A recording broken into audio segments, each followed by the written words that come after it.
Achetez-vous les bons blocs quand c'est derrière, il faut vraiment que ce soit hop parce que ça inspire derrière. C'est rassurant de se dire qu'il y a quand même des gens sensés. Quel est le type d'objet, la taille et les conditions dans lesquelles il s'est retrouvé là? C'est quoi ces questions? Un canard, une poule, peu importe l'objet, l'important c'est de s'amuser. Ne bougez pas. Bonjour, je m'appelle Sophia Lanzaimi, je suis radiologue spécialisée actuellement en imagerie thoracique, je travaille à l'hôpital Cochin. Et aujourd'hui justement, je vais commenter un micro-trottoir avec What's Up Doc. Pour vous, c'est quoi un radiologue? Quelqu'un qui fait des radios pour essayer de trouver les problèmes qu'on voit pas du coup parce qu'ils sont à l'intérieur du corps. Tout ce qui est respiratoire, cardiologique, poumon, cœur. Un praticien qui utilise la technique inventée par Curie. Alors, déjà, je vais stopper sur la première réponse qui est ça regarde des radios. Donc oui, beaucoup de gens s'imaginent que on regarde juste des radios. Mais en fait, la radiologie, c'est un milieu qui est hyper vaste. On a aussi le scanner, l'IRM et l'échographie. Et surtout pour les femmes, la mammographie. Et il y a aussi la radiologie interventionnelle où les radiologues, justement, un peu comme des chirurgiens, vont intervenir à l'intérieur du corps humain. Ça peut être plein de choses différentes. Donc la radiologie, n'oubliez pas que c'est hyper vaste. C'est quelqu'un qui te fait passer des radios dans un premier temps et qui découvre les maladies qui sont un peu cachées et qui évite que tu meurs, surtout. Alors oui, le rôle du radiologue, c'est justement de détecter les pathologies pour pouvoir trouver le traitement. Le radiologue travaille en binôme avec les manipulateurs radio. C'est vraiment un couple. On est indissociables l'un de l'autre, c'est-à-dire que sans les manipulateurs radio qui, eux, savent comment faire les images, eh ben, on peut pas travailler, on peut pas interpréter les images si on les a pas. Quelqu'un qui fait partie de l'équipe multidisciplinaire qui va travailler avec le médecin généraliste ou les médecins du sport ou les orthopédistes qui aident avec ce qu'il a, c'est-à-dire IRM, scanner, radio. Il a révisé avant, lui. On a du vocabulaire. Hein. Je suis podologue depuis 33 ans. Ah oui, d'accord, c'est ça, il est dans la santé. C'est quelqu'un qui vérifie via une image et qui analyse une image. C'est le médecin qui fait passer des radios pour tout ce qui va être pour les os, vérifier s'il y a des choses qui sont cassées, etc. J'imagine qu'il y a autre chose, mais je n'ai pas la réponse. Toi, tu le considérais comme un vrai médecin, du coup, au même titre que les autres?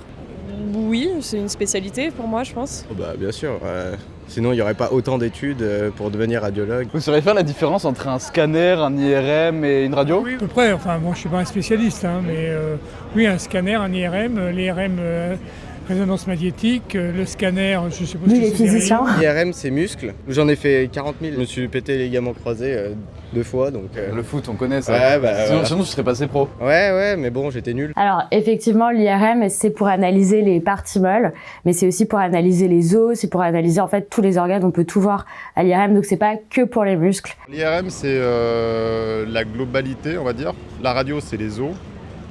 Et le scanner, c'est une bonne question. Alors, la radio, c'est les os, mais c'est aussi d'autres choses. On peut voir les poumons, les radiographies du poumon. C'est les radios qui sont réalisées parfois en urgence quand on cherche une pneumopathie ou un épanchement pleural, etc. C'est un peu le truc de débrouillage. Dans ma profession, il y a ce qu'on appelle le syndrome du médecin, des podologues médecins ratés qui pensent avoir des expériences. Moi, je travaille toujours, tout ce que je dis toujours à mes patients, c'est vous avez besoin d'une radio, vous avez besoin d'un examen complémentaire pour que je puisse affiner mon traitement, mais moi, j'ai juste besoin du bilan écrit parce que je ne suis pas radiologue et c'est pas parce que j'ai fait un séminaire d'un week-end dédié à certains podologues que je vais devenir radiologue, point. Mais il a raison en soi, c'est vrai qu'il y a beaucoup de wannabe radiologues ou wannabe doc. C'est ce qui fait beaucoup de mal dans le milieu de la santé parce que justement, c'est des gens qui n'ont pas les compétences, qui vont se dire compétents dans certains domaines et qui vont du coup conseiller mal les gens. Et ça, il faut faire très attention aux charlatans. Enfin, j'ai une image où c'est vraiment une photo des os. Je dirais qu'IRM, c'est vraiment plus profond peut-être. L'IRM, on injecte quelque chose, non? Donc l'IRM, on injecte quelque chose. Oui, on peut injecter un produit de contraste pour l'IRM et aussi pour le scanner. Et aussi parfois pour, par exemple, les échographies de contraste, on peut injecter aussi un produit. Donc ce n'est pas dédié qu'à l'IRM, l'injection des produits. Une grosse machine qui fait du bruit où on attend. L'IRM, ça fait un peu peur, c'est le gros tube là, apparemment c'est... Ouais. L'IRM, c'est un examen effectivement qui peut faire peur parce que ça prend du temps, numéro 1, par rapport à l'échographie, la radio ou le scanner. C'est beaucoup plus long, donc ça peut durer 15 à 3 quarts d'heure parfois. Et ensuite, ce qu'il faut savoir, c'est que c'est un gros anneau dans lequel on est un peu enfermé. Et donc, les patients qui sont claustrophobes, ils aiment pas trop cet examen. Donc parfois, on peut leur donner un traitement pour que justement, ils supportent mieux l'examen. Et puis maintenant, ils ont fait des sortes d'IRM avec des écrans pour que justement, on ait moins cette impression d'être enfermé dans un tube. Et ensuite, ce qu'elle dit, ce qui est vrai, c'est que l'IRM, c'est très bruyant. Donc maintenant, ce qu'on propose aux patients, c'est de mettre de la musique dans les écouteurs pour les détendre. Et surtout, si vous passez une IRM, ne bougez pas. IRM et scanner, on voit plus de choses, ça c'est sûr. C'est pas les mêmes rayons. Alors c'est vrai que IRM et scanner, c'est un peu ce qui permet d'être le plus fin dans l'analyse des images. Les radiologues passent leur journée à discuter avec les collègues en buvant des cafés ou ils bossent beaucoup? Moi je le fais bien, donc pourquoi vous le feriez pas? Ah, moi je suis pas radiologue. Vous n'êtes pas radiologue, plus que les autres. C'est bien d'être à la machine à café de temps en temps. Non mais je sais qu'il y en a qui sont pas sur place. Il y a de la radiologie en télétravail. Tout d'abord, merci au monsieur qui pense qu'on fait bien notre travail. Donc oui, c'est vrai qu'il y a un peu des préjugés en médecine. Vous savez, chaque spécialité aime bien se tirer dans les pattes. Chaque spécialiste va vous dire que sa spécialité, c'est de la vraie médecine et qu'il travaille plus que les autres. Mais non, en radiologie, malheureusement, on boit pas que des cafés. Sinon, je serais peut-être en tachycardie en réanimation pour toute la dose que j'ai ingérée. Et quand il dit c'est bien d'être à la machine à café de temps en temps, bien sûr, c'est bien. La pause fait partie du travail. Il faut s'aérer les neurones aussi. On n'est pas des robots. C'est quoi ces questions? Écoute, tu sais, il y a des gens qui pensent que les radiologues, ils sont là. Juste ils regardent leur radio, ils sont tranquilles, ils boivent le café. Non, ils travaillent, c'est sérieux. Ouais. Est-ce que pour un radiologue, c'est un mec qui passe son temps à boire les cafés avec les collègues? Pas du tout, je crois pas. Il est plutôt devant un ordinateur. Enfin, j'espère pas. Alors oui, c'est vrai que maintenant, avec les nouvelles technologies, la téléradiologie, c'est de plus en plus développé. Et donc, un radiologue peut interpréter des images qui sont faites partout en France et qui vont être recentrées dans un même serveur. Alors je pense que les gens pensent plus que les radiologues travaillent que les autres spécialistes à l'hôpital, donc c'est rassurant ou pas. Le radiologue est le premier à découvrir une maladie grave et se retrouve dans la situation où il doit annoncer justement au patient la mauvaise nouvelle. Comment il appréhende la chose. Je ne sais pas à sa place, mais je ne voudrais pas être à sa place. C'est un métier très dur. Personne ne voudrait être à notre place. D'annoncer une si mauvaise nouvelle à quelqu'un. Parfois, il est très heureux d'annoncer la très bonne nouvelle à une famille. Et donc on va l'embrasser tellement on est heureux parce que finalement rien de grave. Alors oui, moi ça m'est déjà arrivé justement que une ou deux patientes me sautent dans les bras en disant merci ma fille, tu m'as porté bonheur. Donc oui, ça peut procurer de la joie d'annoncer que le patient n'a rien d'anormal. Parfois, on annonce une très mauvaise nouvelle, mais c'est la réalité. Je sais pas si c'est lui qui le dit, je pense plus qu'il va voir le médecin et il donne les résultats en gros et c'est le médecin qui a demandé la radio qui va donner le diagnostic. Pour moi c'est comme ça. Moi non. Ah. Parce que moi c'est le radiologue qui est venu m'annoncer quelque chose de pas très cool. Donc ça dépend en fait. Si c'est pris sur le tas, je pense que c'est lui. Enfin moi pour le coup c'est lui qui est venu m'annoncer la mauvaise nouvelle. Ça dépend d'abord du lieu d'exercice. Donc par exemple à l'hôpital quand on est de garde aux urgences au scanner ou qu'on est au scanner toute la journée en général on n'a pas le temps d'aller voir les gens.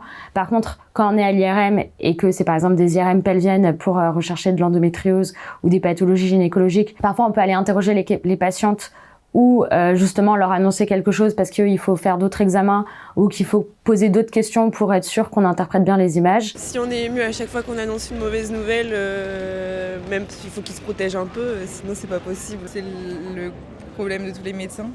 Ouais. Je sais pas, il y a ce rapport très humain et un peu anesthésié à la fois. Alors c'est vrai que tous les médecins, on est un peu confrontés à cette situation, mais je pense que par rapport à d'autres spécialités, et pour être honnête, oui, je suis moins confrontée à annoncer des choses aux patients. Quand on est un peu débordé, on n'a pas le temps d'aller expliquer les résultats aux patients, et c'est dommage. Et moi, ce que je pense qu'il faudrait faire, c'est qu'après chaque examen, on mette un temps de consultation de 10-15 minutes pour les radiologues, et que ce soit coté en fait dans notre travail, dans notre planning. Ça permettrait de faire en sorte que les patients, par exemple, ils n'aillent pas reprendre un rendez-vous avec un médecin généraliste s'il n'y a rien de grave. Mais je pense que chaque médecin deal un peu avec cette part d'humanité. C'est là toute la beauté du métier de médecin. Et je vous annonce quelque chose qui n'est pas forcément bien, mais c'est aussi moi qui vais le traiter et faire en sorte que cette chose pas bien devienne quelque chose de bien. En fait, oui, c'est vrai, elle a raison. En gros, on va parfois annoncer une mauvaise nouvelle au patient, mais on va pas lui dire voilà, mauvaise nouvelle, rentrez chez vous. C'est une mauvaise nouvelle, mais on a les moyens de vous aider pour justement vous soigner. On va faire ce parcours de soins ensemble, on va faire ce chemin ensemble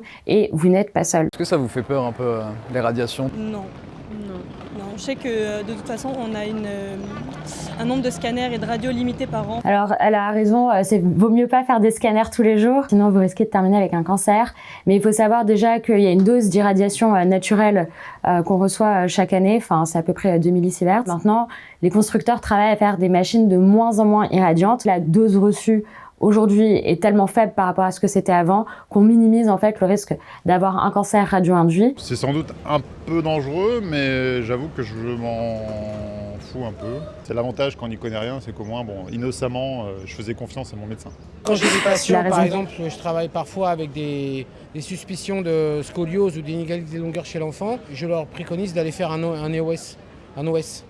Un EOS, oh là là, je parle anglais, français. Un EOS, c'est 20 fois moins irradiant qu'une radio et ça marche pas mal. Oui, donc un EOS, en fait, c'est une radio du corps entier qui permet de voir les courbures, les angulations des vertèbres et donc de savoir si le patient a une scoliose ou non. Ça permet aussi de mesurer la hauteur des membres pour voir s'il y a une inégalité de longueur des membres, etc. C'est un examen qui est hyper pratique et qui est justement moins irradiant. Alors, heureusement, là, il n'y a pas trop de complotistes dans l'histoire, donc c'est rassurant de se dire qu'il y a quand même des gens sensés. Bien sûr, s'il y a un danger pour le patient, on ne va pas lui faire un examen qui serait inutile et dangereux. Le radiologue, à force de voir de l'imagerie toute la journée, au bout d'un moment, tout commence pas un peu à se ressembler. Vous savez, quand il voit des radios, il passe sa journée à voir des radios.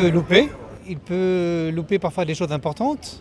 Alors oui, c'est vrai qu'il y a un côté parfois un peu répétitif si on fait le même type d'imagerie tout le temps. Mais il faut savoir que quand on a une vacation de scanner, par exemple, on a des scanners du cerveau, on a des scanners du poumon, on a des scanners de l'abdomen. On a quand même une diversité dans les images qu'on interprète. Ce qui est difficile en radiologie, c'est de ne pas se faire distraire. Parce que quand on est posté, il y a le manip radio qui va nous dire « Ah, le patient, il vient de faire ses images, est-ce que tu peux aller voir ? Ah, machin, il vient de faire une allergie au produit de contraste, est-ce que tu peux remplir la fiche d'allergie ? Est-ce que tu peux aller voir le patient ?»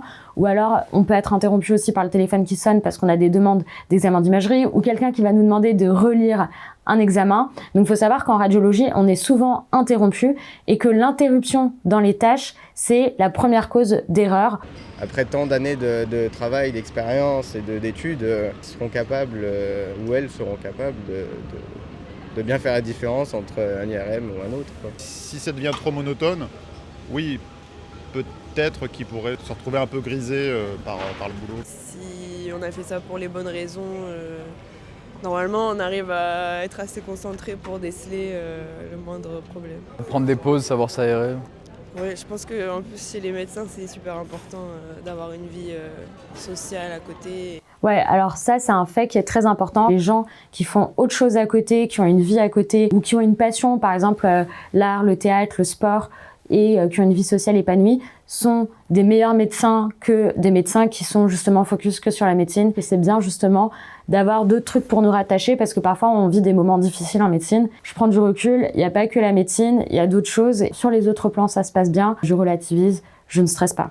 Et en effet, de prendre des pauses et de parler avec ses collègues, de rigoler un peu pour décompresser. Ce qui est important, c'est de créer une bonne cohésion d'équipe, de bien s'entendre avec les internes, de bien s'entendre avec ses co-chefs, les secrétaires, les aides-soignants, les manip radio, tous les gens avec qui on travaille. En fait, il y a vraiment un lien social qui est hyper important et qu'il faut développer pour justement être bien sur son lieu de travail. Est-ce que tu ferais plus confiance à l'IA ou à un médecin dans ce qu'il s'agit d'interpréter tes résultats ? Wow, la question difficile. Je pense qu'il faut quand même garder cette part humaine. Donc pour le moment, je dirais 100% humain. C'est bien à partir du moment où derrière l'être humain est là aussi pour... et si on la laisse faire toute seule, c'est notre disparition. Donc il a tout à fait raison. En fait, aujourd'hui, les études montrent que le radiologue seul, c'est bien, l'IA seul, c'est très bien aussi, mais que les deux combinés sont plus performants que l'un ou l'autre seul. Par exemple, en mammographie, notamment pour le dépistage du cancer du sein, l'IA, elle va avoir des anomalies et le radiologue va avoir d'autres anomalies, va tiquer sur d'autres choses. Et donc, les deux combinés, en fait, ça permet de tout screener et de passer à côté de rien ou alors de minimiser, en fait, la chance de passer à côté de quelque chose. Je pense que ça peut très bien se compléter.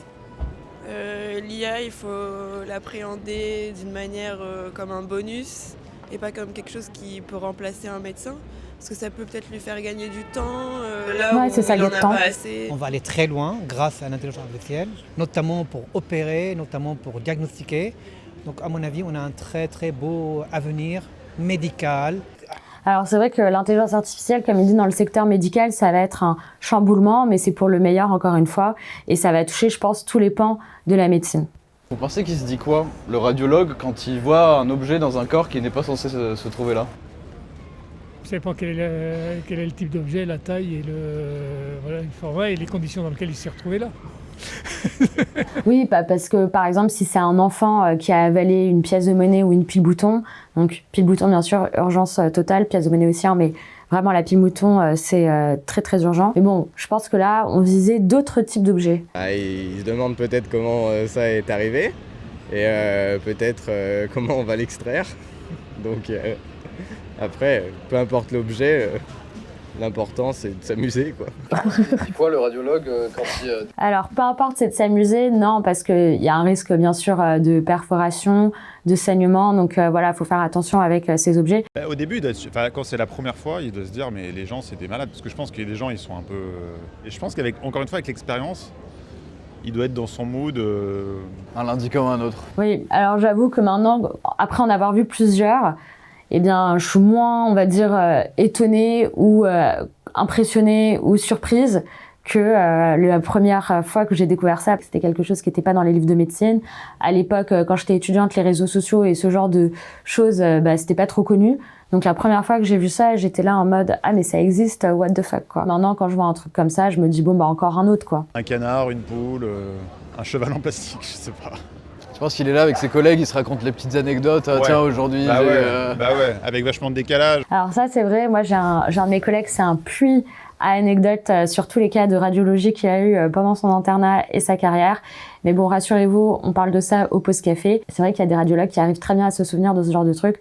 Moi, j'avoue que j'ai des bribes de souvenirs de quelques trucs. Je suis pas une encyclopédie sur tous les trucs un peu dingues que j'ai vus. En école de médecine, je pense que déjà, ils étaient un peu conditionnés à avoir du recul par rapport à ça. Et là, avec le boulot, bon, ça fait partie des petits plaisirs du métier. Je sais pas. Les plaisirs du métier, ouais, carrément. Ils doivent rigoler. Bah oui, je pense. Parfois, ils doivent dire c'est quand même chaud parce qu'il y en a qui se mettent une paire de ciseaux ou des poupées Barbie. Bon, achetez-vous les bons plugs quand c'est derrière. Il faut vraiment ce soit hop parce que ça aspire derrière. Ouais, ça, il y a un effet vacuum. Alors, c'est vrai, les poupées Barbie, moi, justement, mon collègue qui a plein d'anecdotes, il m'a raconté qu'il y avait un patient qui s'était mis plein de têtes de poupées derrière et que du coup il en avait une dizaine qui s'enfilaient comme un petit collier de perles quoi. Parfois on se dit c'est tellement intense. Alors quand je parlais de corps étranger en fait je voulais plus parler d'objets du quotidien. Ah ok, je pense que ça doit le faire beaucoup rire. Et qu'après il en parle à l'apéro avec ses copains. Alors oui, c'est un grand sujet de dîner mondain, les corps étrangers intra-rectaux. C'est vrai que ça fait souvent rire la galerie et ça fait rire aussi les journalistes pour les interviews. C'est vraiment un peu le sujet un peu léger de la radiologie, même si en soi pour le patient, ça doit pas être très marrant de se retrouver aux urgences avec ça à l'intérieur. Ça doit être une situation assez gênante et qui peut être vécue un peu comme humiliante. Mais bon, sachez que nous, on s'en fiche, on est là pour vous soigner, on n'est pas là pour vous juger. C'est pas quelque chose en soi qui est pointé du doigt comme vraiment honteux. Il n'y a pas de jugement et de négativité derrière. Des fois, ils doivent avoir des trucs... Appeler des collègues et rigoler ensemble, je pense. Ils font partager la bonne info. En tout cas, ça fait rire tous les gens à qui on vous posez la question. Dans le corps. Je pense qu'il doit y avoir des choses drôles en vrai. Parce que je pense qu'il doit y avoir des choses qui sont pas si graves, qui peuvent être effrayantes mais qui sont pas si graves finalement. Et je pense qu'il doit y avoir des surprises assez marrantes parfois. Ouais. Et puis je pense qu'aussi avec le détachement, forcément, je pense qu'il s'accorde une place un peu à l'humour, j'espère. Ouais. Moi j'imagine que du coup là il va faire sa pause café avec ses collègues pour rigoler un bon coup et ensuite il va aller voir le médecin. D'abord il va aider le mec non quand même. Moi il y a la pause café d'abord. Alors on va pas aider le mec malheureusement ou heureusement. C'est vrai que c'est plutôt les urgentistes d'abord qui les voient en première ligne et qui essayent de faire une extraction. Et quand c'est pas possible, malheureusement ça doit aller au bloc opératoire. Bon en tout cas sachez que la radiologie c'est une spécialité qui est passionnante. Si vous aimez le cerveau, vous pouvez finir neuroradiologue. Si vous aimez le cœur, vous pouvez faire de l'IRM cardiaque. Ce qui est cool justement c'est qu'on s'ennuie jamais. C'est vraiment une spécialité qui est hyper vaste. Du point de vue prise en charge du patient, on joue quand même un rôle qui est essentiel. Alors certes, l'IA va arriver, mais il faut pas vraiment le voir comme une menace, mais plutôt comme une ceinture de sécurité. Moi, je suis vraiment contente de grandir avec la génération IA. Donc vraiment, en radiologie, on s'ennuie pas. Il y a une bonne ambiance avec les collègues. Si vous voulez être radiologue, eh bien, venez en radiologie.